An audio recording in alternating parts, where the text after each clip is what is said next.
The wind that scoured Green River, Wyoming in January of 1888 was not merely cold. It was a physical force, a relentless carpenter of ice and despair. It carried grit that stung the skin like shot, and a sound that locals described as a freight train that never passed.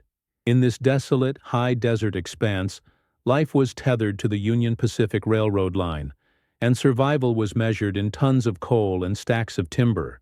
Elias Thorne, a man of considerable means and conventional wisdom, felt the vibration in the massive larchwood beams of his new barn.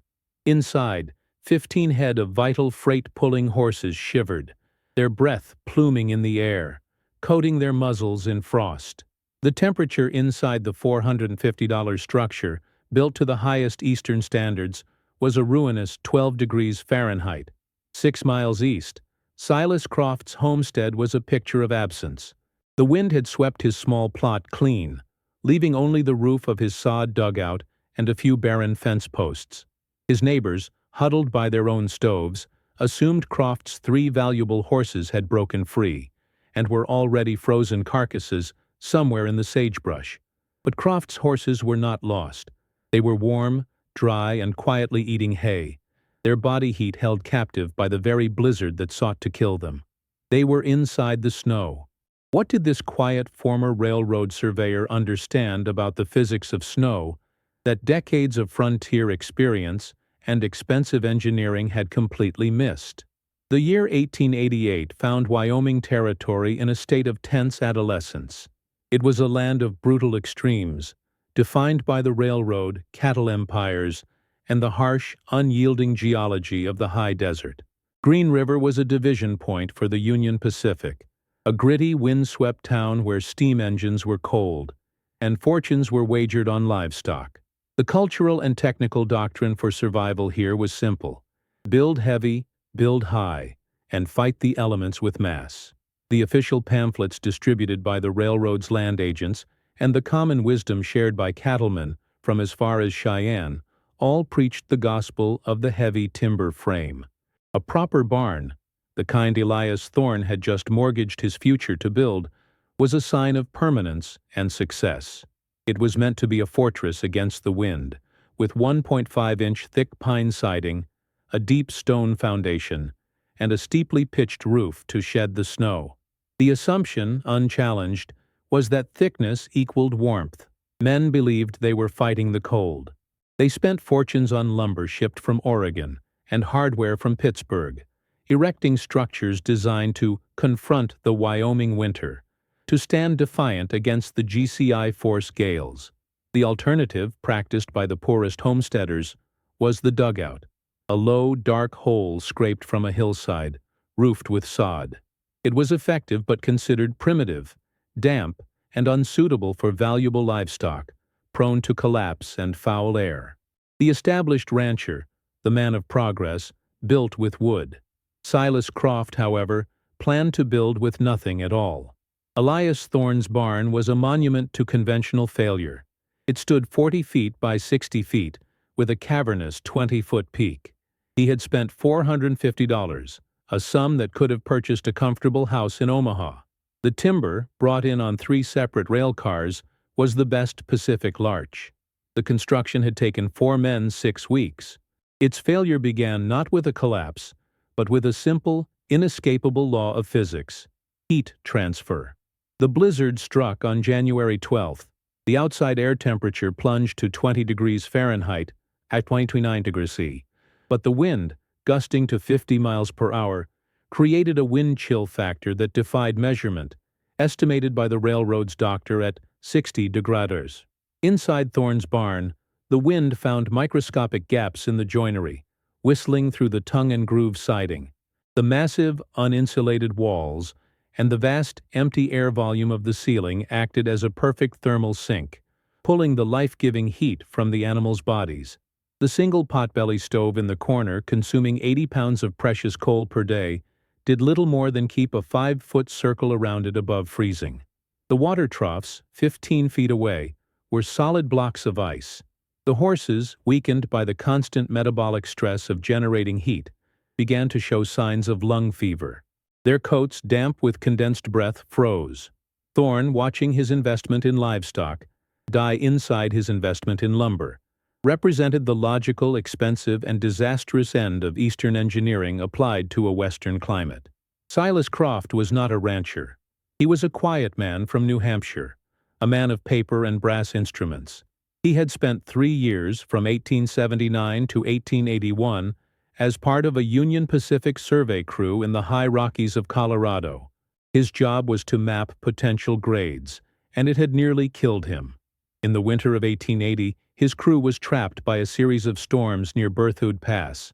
Their heavy canvas tents ripped, their stoves failed, and the men began to succumb to frostbite. They were found by a small band of Ute hunters, led by a man named Black Otter.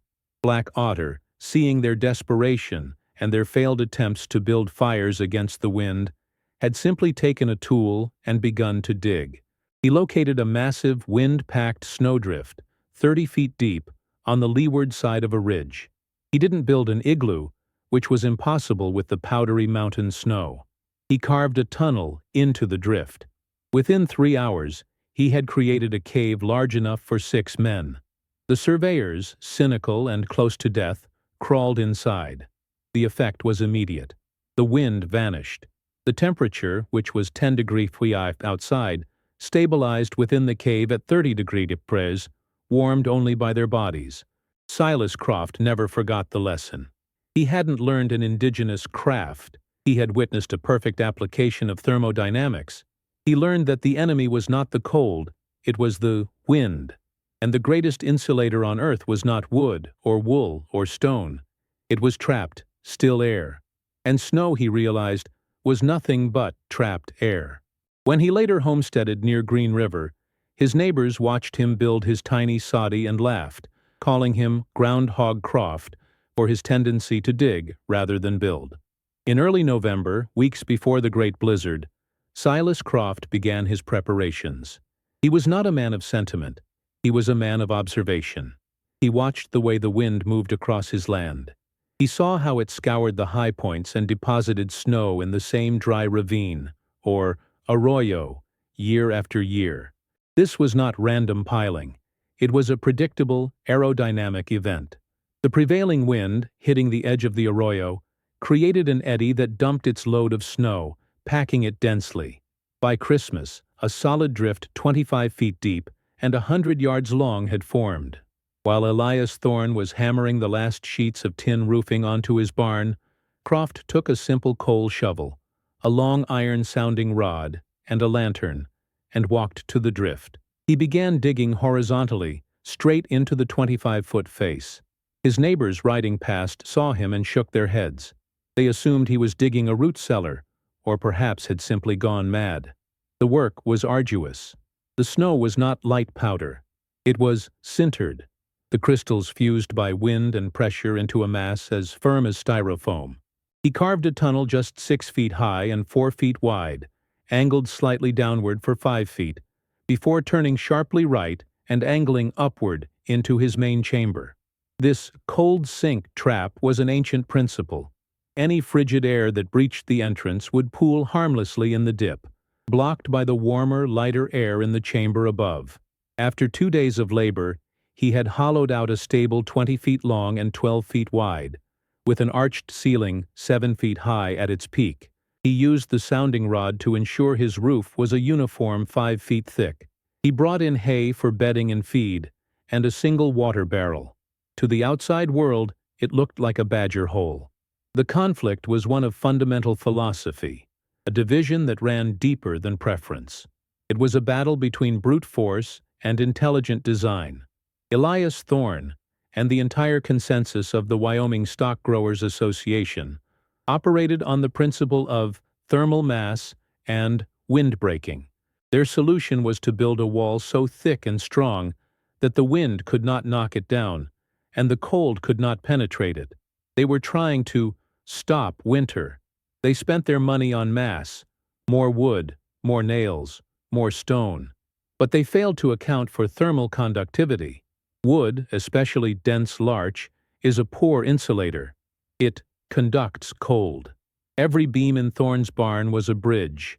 bleeding heat from the inside to the frozen world outside. Silas Croft, alone in his ravine, operated on the principle of thermal insulation and wind aversion. He was not trying to stop the cold. He was trying to trap the warm.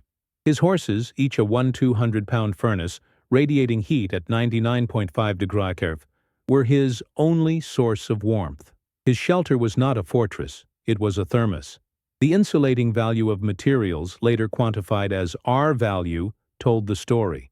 Thorne's 1.5-inch pine walls had an R value of perhaps 1.8.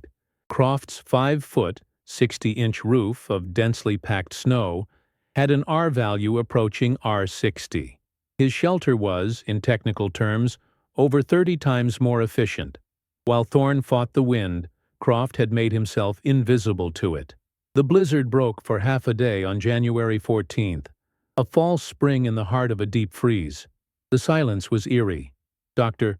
Augustus Arbuthnot, the contract veterinarian for the Union Pacific, used the lull to check on the railway's livestock and that of the key freighters.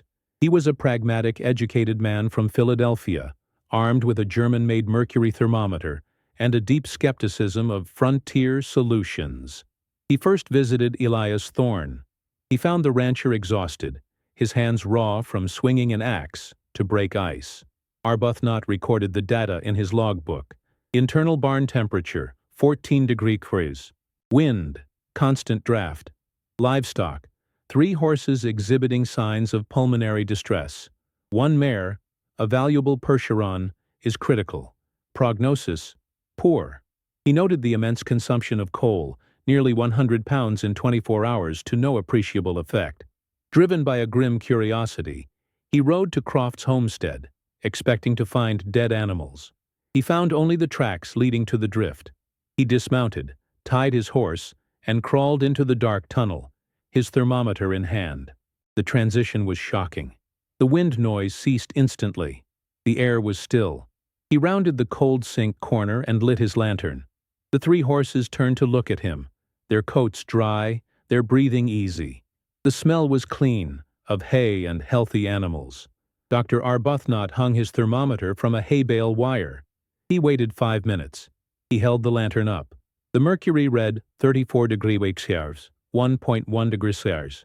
It was 54 degrees warmer than Thorne's barn and 56 degrees warmer than the outside air.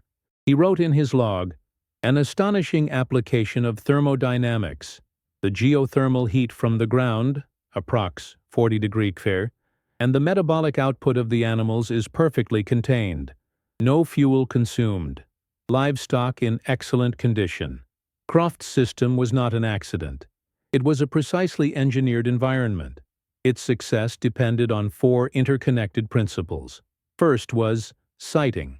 He had chosen the deepest part of the drift, maximizing his insulating layer.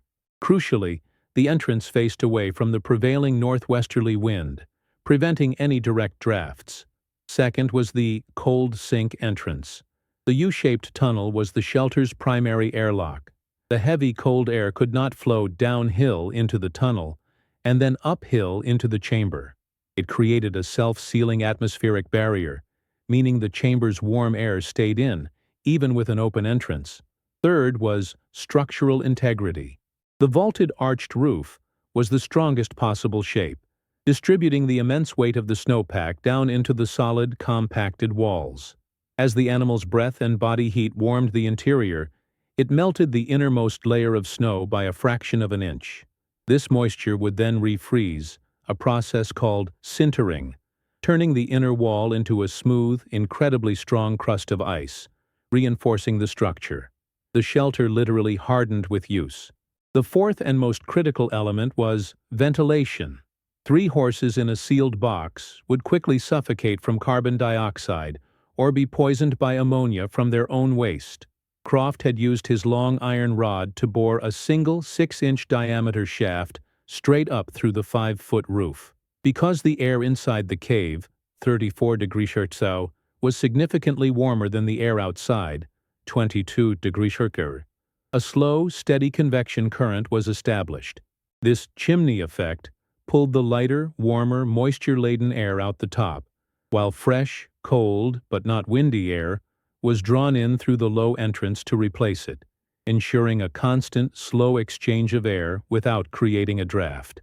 It was a perfect, passive respiratory system. On the night of January 15th, the blizzard returned with apocalyptic fury.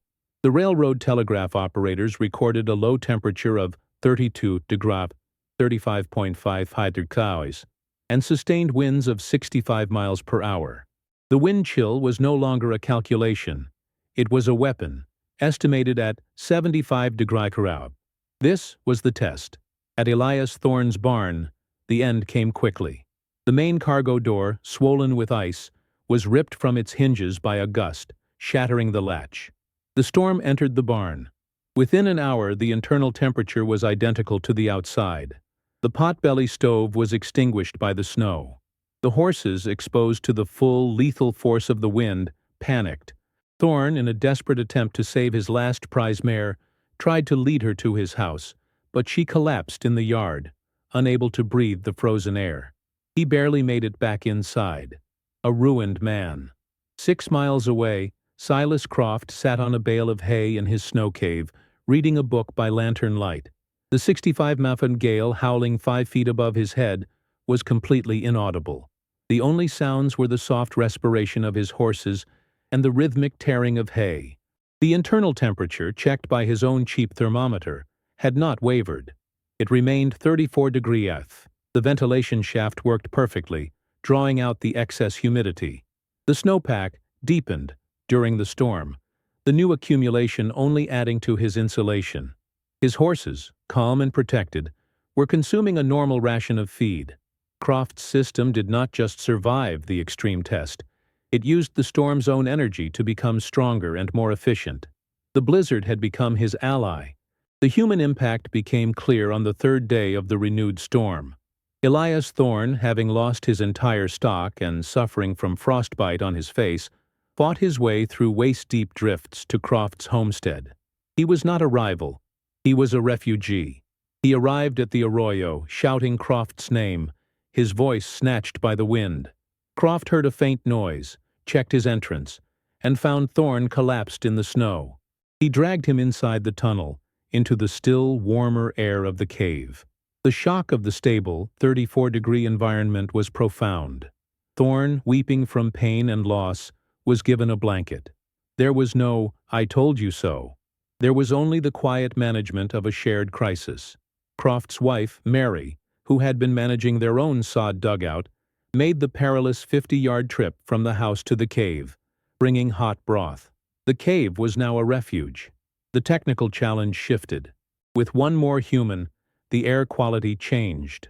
Croft monitored the ventilation shaft, clearing it of new snow with his rod, and noticed the temperature rising slightly to 35 degrees from the extra body heat. The system was robust enough to handle the increased load. When Thorne's own foreman arrived, searching for his boss, he too was brought into the shelter. Croft's cave, built for 3 horses, was now comfortably sustaining 3 horses and 3 men, proving the scalability and resilience of the design. When the Great Blizzard finally broke on January 18th, the landscape of Green River was altered physically and socially. The toll was catastrophic. Over 200 head of cattle were found frozen upright in the fields. The Union Pacific had 2 trains buried in drifts east of town. Elias Thorne was bankrupt, his barn a hollow, ice-filled shell. But Silas Croft's 3 horses emerged from the snowdrift healthy, strong, and ready for work. The hard numbers were indisputable. Dr. Arbuthnot's official report to the Union Pacific management was a sensation among the regional engineers. He filed a comparative analysis. Structure A, Thorne timber frame. Cost $450. Fuel consumption, 300 lbs coal. Result, total loss of 15 livestock. Structure B, Croft, snowdrift. Cost $0. Fuel consumption, 0 lbs. Result, 100% survival of 3 livestock. The railroad, an entity that cared only for efficiency and outcomes, was immediately interested. Engineers from Cheyenne were dispatched to study Croft's thermal containment. The local sea skepticism vanished, replaced by a desperate, pragmatic curiosity. Thorne himself, humbled and converted, was the first to ask Croft to supervise the building of a new, deliberate snow cave shelter system for the following winter. The term Groundhog Croft was never used again. The following winter, the high plains around Green River looked different. The burned-out shell of Thorne's barn remained, a stark monument to failed dogma. But along the ravines and arroyos, one could see the new philosophy. Ranchers, now including a recovering Thorne, had spent the summer building drift fences, simple, angled wooden barriers designed not to stop snow, but to catch it, to force the wind to build the massive compacted drifts in predictable locations. These were not just emergency shelters, they were planned winter infrastructure. The legacy of Silas Croft was not the snow cave itself. That was an ancient technology. His legacy was the application of data and physical principles to a frontier problem. He forced a culture obsessed with strength and mass to recognize the superior power of insulation, convection, and intelligent design. The lesson was profound and universal. Survival in an extreme environment is not achieved by fighting the elements with brute force, but by understanding the physics of the enemy and cleverly harnessing its own power. It was the quiet triumph of the engineer over conventional wisdom, proving that the most effective solutions are often not built at all, but are found within the very fabric of the challenge itself.